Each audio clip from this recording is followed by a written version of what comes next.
China es uno de los países de civilización más antigua.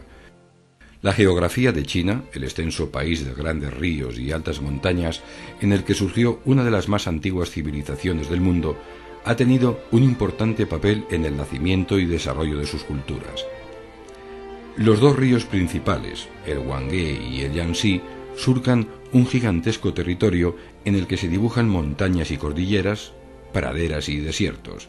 El resultado es un paisaje grandioso e infinito, desde la costa que baña el Océano Pacífico hasta la meseta más occidental del continente asiático. China es fundamentalmente un país agrícola. Las diferentes alturas y paisajes crean una gran variedad de recursos naturales. El trigo, el arroz, el maíz, el mijo, el sorgo o la soja son los principales productos de las fértiles llanuras. La extensión de las redes fluviales naturales y su importante potencial hidráulico condicionan desde los albores de la historia china la construcción de canales y diques. Ello fomentó el desarrollo de la ingeniería, que alcanzará su primera etapa de esplendor durante la dinastía Qin con el emperador Qin Shi Huangdi. Las zonas montañosas y las praderas del oeste proveen de abundante ganadería, fundamentalmente bovina y lanar, caballar y de camellos. El territorio chino ofrece también una abundante reserva de minerales que explicaría el desarrollo avanzado de las vasijas o los objetos de bronce en las dinastías Shang y Zhou. China está considerada uno de los lugares más importantes para el estudio del origen del hombre. Según los arqueólogos chinos, hace 1.700.000 años, el hombre de Yuanmou vivió en el suroeste de China, siendo considerado su más antiguo poblador. Sus restos óseos fueron hallados junto a útiles de piedra, huesos de animales y cenizas. Por otra parte, el llamado hombre de Pekín, que vivió hace entre 400 y 500.000 años, ya tenía rasgos humanos, por lo que se le define como el antepasado del actual chino. En el vasto territorio chino surgieron numerosos centros de cultura neolítica. Los yacimientos neolíticos más antiguos se encuentran en las provincias meridionales del Fujian, del Jiangxi, del Guangdong, del Guangxi y del Guizhou, así como en las regiones orientales del norte a lo largo del río Liao. Estos yacimientos se datan el 8500 y el 5000 a.C. Numerosas tumbas contenían ajuares funerarios y junto a objetos en piedra se han hallado objetos en jade, cuya elaboración revela un alto grado de habilidad artesanal. En una época legendaria, alrededor de los siglos XXI y XVIII a.C., se formó la dinastía denominada Xia, en las provincias de Shanxi y de Henan. Los ricos ajuares funerarios de este periodo demuestran la presencia de una sociedad estratificada, donde el poder político coincidía con la autoridad religiosa. Esta autoridad estaba sancionada por la posesión de recipientes rituales en bronce fundido. El primer imperio chino se formó en el año 221 a.C. Qin Shi Huangdi, primer emperador, terminó con sus adversarios y estableció una monarquía centralizada, apoyada en un fuerte aparato burocrático. Qin unificó el peso y la medida, la moneda y los caracteres, estableció un tipo de sistema administrativo vertical y culminó la famosa Gran Muralla. La Gran Muralla Wanli Changchen, o la muralla de 10.000 li de longitud, es el monumento chino más conocido. Aunque llegó a tener más de 5.000 kilómetros, su longitud actual es de 2.950 kilómetros, extendiéndose desde el mar Bohai en el este hasta el desierto de Gobi en el oeste. Jalonada de torreones utilizados como postes de comunicación, pasos o puertas fortificadas, atalayas y torres. Aproximadamente cada 120 metros se levanta una torre de defensa, que en su conjunto suman 25.000. Se trata, sin duda, de una obra que sorprende por sus dimensiones. Pero no es la Gran Muralla China la única construcción monumental que debemos al emperador Qin. En la China central, a 64 kilómetros de la actual ciudad de Xi'an, los arqueólogos hicieron en 1974 el extraordinario hallazgo de su majestuoso mausoleo. En él dispuestas en perfecto orden de batalla, se encuentran miles de figuras de terracota a tamaño natural representando al ejército del emperador, que guarda así el descanso de su señor. Las estatuas están dotadas de gran realismo. Detalles de los cuerpos o del uniforme, las caras, los peinados, las armas o el rango. Cada soldado pertenece a una unidad diferente y en su rostro se puede averiguar hasta su procedencia étnica. Qin Shi Huangdi, primer emperador, no encontró sin embargo un sucesor adecuado. A su muerte en el año 210 a.C., el reino entró en decadencia. 4 años más tarde, la dinastía Qin fue sustituida por otra, Han, tras apenas 15 años en el poder. La dinastía Han conservó las instituciones básicas de su antecesora, pero ahora el confucianismo será la ideología oficial del nuevo orden. Las doctrinas de Confucio, bajo la dinastía Qin, predominaron en esta nueva dinastía. La ideología de Confucio ya había presidido las mentalidades del pueblo chino antes de la unificación. Durante ese periodo, varios pensadores como Lao Tse y Ming Tse también escribieron obras que formaron la base de la antigua cultura filosófica china junto con la de Confucio. La dinastía Han, considerada como clásica, se extiende entre los años 206 a.C. y 220 después de Cristo. En ella debemos distinguir dos periodos.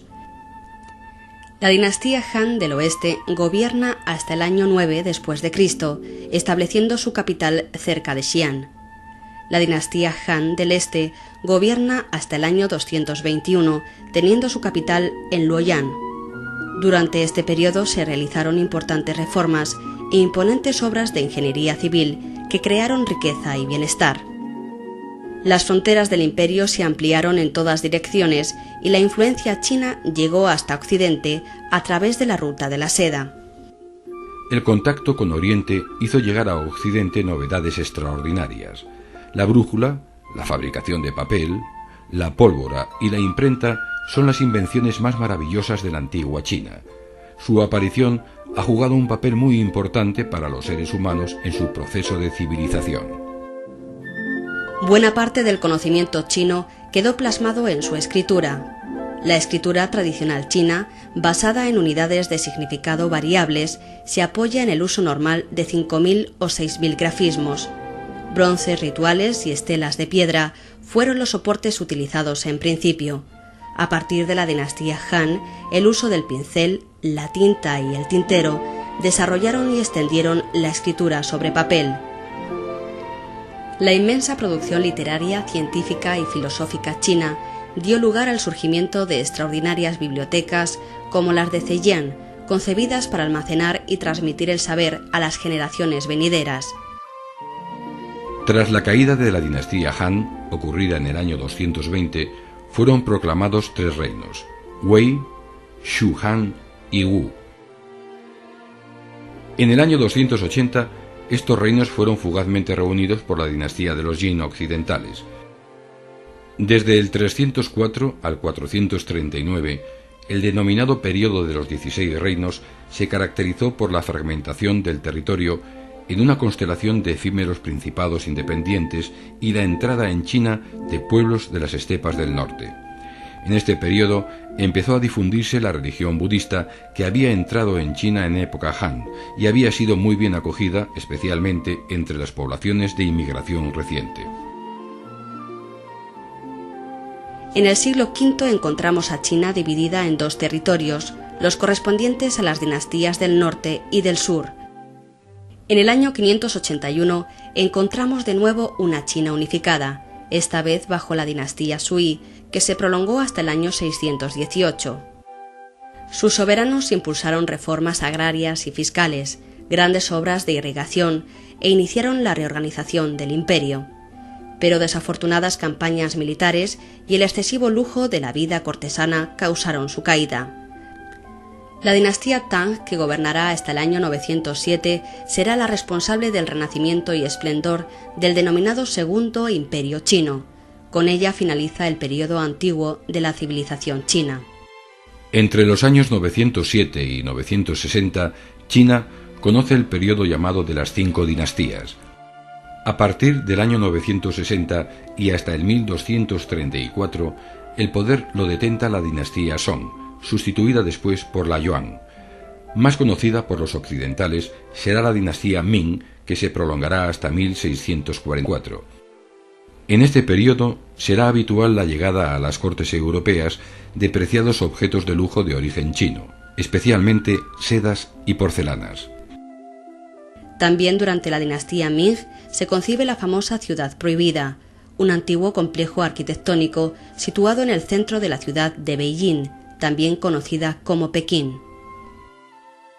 Fue palacio imperial de la dinastía Ming y también de su sucesora, la Qing, hasta 1911.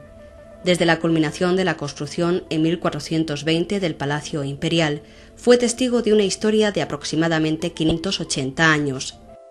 En la antigua China fue llamada la estrella polar por su posición fija. Su planta representa el cosmos y en particular el papel del emperador, el hijo del cielo, como encargado de mantener en él la armonía.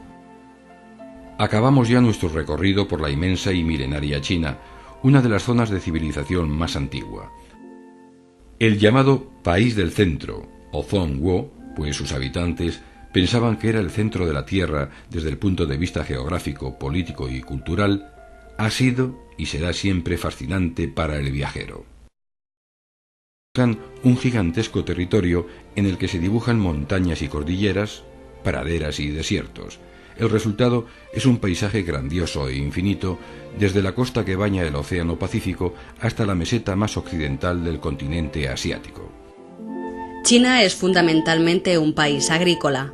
Las diferentes alturas y paisajes crean una gran variedad de recursos naturales. Durante la dinastía Qin, con el emperador Qin Shi Huangdi, las zonas montañosas y las praderas del oeste proveen de abundante ganadería, fundamentalmente bovina y lanar, caballar y de camellos.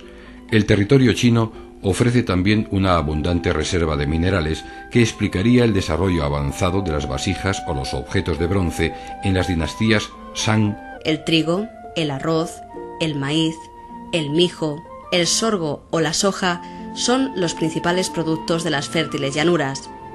La extensión de las redes fluviales naturales y su importante potencial hidráulico condicionan desde los albores de la historia china la construcción de canales y diques.